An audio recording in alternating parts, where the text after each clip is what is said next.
Kita memulai perjalanan rohani ini dengan membuka hati dan pikiran kita untuk memahami maksud Allah dalam firman-Nya yang penuh simbol, khususnya dalam kitab Wahyu. Kitab terakhir dalam Alkitab ini bukan hanya buku nubuat, tetapi juga sebuah penglihatan besar yang penuh dengan makna simbolik dan harapan. Salah satu pertanyaan yang sering muncul adalah tentang 144.000 orang yang disebutkan sebagai yang dimeteraikan dari suku-suku Israel. Apakah itu berarti hanya mereka saja yang diselamatkan? Bagaimana dengan kita yang bukan keturunan Israel? Disinilah pentingnya kita menggali bukan hanya teks secara harafiah, tetapi juga melihat konteks, tujuan penulisan, dan simbolisme yang digunakan oleh Rasul Yohanes di Pulau Patmos. Wahyu 7 ayat 4-8. Dan aku mendengar jumlah mereka yang dimeteraikan itu, 144.000 yang telah dimeteraikan dari semua suku keturunan Israel. Dari suku Yehuda 12.000 yang dimeteraikan. Dari suku Ruben 12.000. Dari suku Gad 12.000. Dari suku Asher 12.000. Dari suku Naftali 12.000. Dari suku Manasye 12.000. Dari suku Simeon 12.000. Dari suku Lewi 12.000. Dari suku Isakar 12.000. Dari suku Zebulon 12.000. Dari suku Yusuf 12.000. Dari suku Benyamin 12.000. Di sini, Yohanes mendengar jumlah tersebut. Tapi perhatikan, ia mendengar, belum melihat. Kemudian, Wahyu 7 ayat 9. Kemudian daripada itu aku melihat, sesungguhnya suatu kumpulan besar orang banyak yang tidak dapat terhitung banyaknya, dari segala bangsa dan suku dan kaum dan bahasa, berdiri di hadapan takhta dan di hadapan Anak Domba, memakai jubah putih dan memegang daun-daun palem di tangan mereka. Perubahan dari mendengar ke melihat sangat penting. Ini teknik sastra dalam kitab Wahyu. Yohanes sering mendengar satu hal, lalu melihat penggenapannya dalam bentuk lain. Artinya, 144.000 bukan jumlah literal yang dibatasi, tetapi melambangkan sesuatu yang lebih besar, keseluruhan umat Allah. Wahyu 14 ayat 1-5. Dan aku melihat, sesungguhnya, Anak Domba berdiri di Bukit Sion, dan bersama-sama dengan dia, 144.000 orang, dan di dahi mereka tertulis namanya dan nama Bapanya. Dan aku mendengar suatu suara dari langit, bagaikan desau air bah dan bagaikan deru guruh yang dahsyat.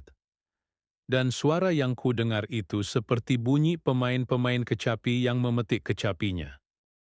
Mereka menyanyikan suatu nyanyian baru di hadapan takhta dan di depan keempat makhluk dan tua-tua itu. Dan tidak seorang pun yang dapat mempelajari nyanyian itu, selain daripada 144.000 orang yang telah ditebus dari bumi itu. Mereka adalah orang-orang yang tidak mencemarkan dirinya dengan perempuan-perempuan, karena mereka murni sama seperti perawan. Mereka adalah orang-orang yang mengikuti Anak Domba itu kemana saja ia pergi.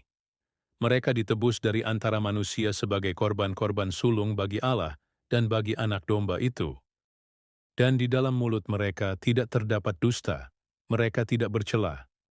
Kita melihat 144.000 lagi, tetapi dengan detail tambahan, mereka berdiri bersama Anak Domba di Gunung Sion, tidak bercela, tidak menajiskan diri, menyanyikan lagu baru yang tidak bisa dinyanyikan oleh siapapun kecuali mereka. Ini menggambarkan kesucian dan pengudusan umat pilihan.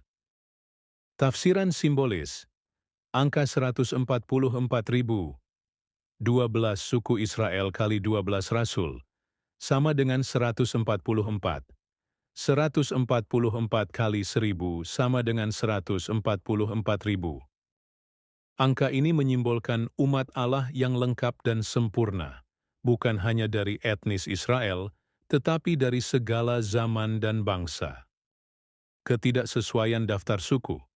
Wahyu 7 mencantumkan daftar suku yang tidak sesuai dengan daftar tradisional suku Israel. Misalnya, suku dan tidak disebut.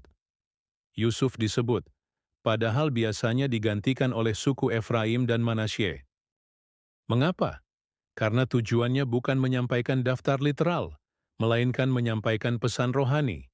Ini tentang umat yang telah dimeteraikan secara rohani, bukan keturunan biologis. Makna dimeteraikan. Dimeteraikan berarti dilindungi oleh Allah, seperti orang-orang Israel yang menaruh darah anak domba pada ambang pintu di Mesir, Keluaran 12. Atau seperti orang-orang yang memiliki tanda milik Allah dalam nubuat Yehezkiel 9. Keselamatan bagi segala bangsa. Wahyu 7 ayat 9-17. Di bagian ini, Yohanes melihat kumpulan besar yang tidak dapat dihitung, mengenakan jubah putih dan membawa daun palma. Mereka dari segala bangsa, bukan hanya Israel. Teks ini menekankan bahwa keselamatan tersedia bagi semua, tidak dibatasi oleh etnis, latar belakang, atau bangsa. Ini selaras dengan ajaran Yesus bahwa Injil harus diberitakan ke seluruh dunia. Tembok pemisah dirobohkan. Rasul Paulus menjelaskan dalam Efesus 2 ayat 11-22 bahwa bangsa-bangsa lain non-Yahudi sekarang menjadi bagian dari umat Allah melalui Kristus. Sebab ia adalah damai sejahtera kita, yang telah mempersatukan kedua pihak. Jadi dalam terang perjanjian baru, 144.000 bisa ditafsirkan sebagai umat Allah yang lengkap, baik dari Yahudi maupun non-Yahudi. Pandangan dari berbagai tradisi mengenai angka 144.000 sebagai berikut. Saksi Yehova mengajarkan bahwa 144.000 adalah jumlah orang-orang yang akan memerintah bersama Kristus di surga. Lainnya akan hidup di bumi yang diperbarui. Namun banyak gereja tidak setuju dengan pandangan ini karena dianggap terlalu literal. Gereja Katolik dan Protestan arus utama. Mayoritas menganggap angka ini simbolis, melambangkan jumlah sempurna umat Allah dari segala zaman, selaras dengan penglihatan Nabi Daniel tentang orang-orang kudus yang menerima kerajaan. Hal ini berarti keselamatan tersedia bagi siapa saja yang percaya kepada Kristus. Kita tidak diselamatkan karena garis keturunan, tetapi karena iman dan kasih karunia. Kita juga dipanggil untuk menjadi bagian dari umat yang dimeteraikan, hidup kudus, setia, dan mengikuti anak domba kemanapun ia pergi. Wahyu 14 ayat 4.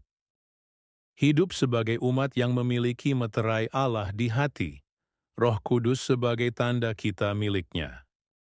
Efesus 1 ayat 13. Di dalam Dia kamu juga, karena kamu telah mendengar firman kebenaran, yaitu Injil keselamatanmu. Di dalam Dia kamu juga, ketika kamu percaya, dimeteraikan dengan Roh Kudus, yang dijanjikannya itu. Jadi, apakah hanya 144.000 dari bangsa Israel yang diselamatkan? Jawabannya adalah, tidak. 144.000 adalah simbol umat Allah yang diselamatkan, bukan jumlah literal atau eksklusif bagi bangsa Israel secara etnis. Ini adalah angka simbolik yang menunjukkan keseluruhan umat pilihan Allah dari segala bangsa, suku dan bahasa, termasuk Anda dan saya, jika kita percaya dan setia kepada Tuhan Yesus Kristus. 2 Petrus 3 ayat 9. Tuhan tidak lalai menepati janjinya, sekalipun ada orang yang menganggapnya sebagai kelalaian, tetapi ia sabar terhadap kamu, karena ia menghendaki supaya jangan ada yang binasa, melainkan supaya semua orang berbalik dan bertobat. Kitab Wahyu memberi kita harapan. Di tengah penganiayaan, tantangan akhir zaman, dan kejahatan dunia ini, umat Allah tetap dilindungi dan menang bersama anak domba.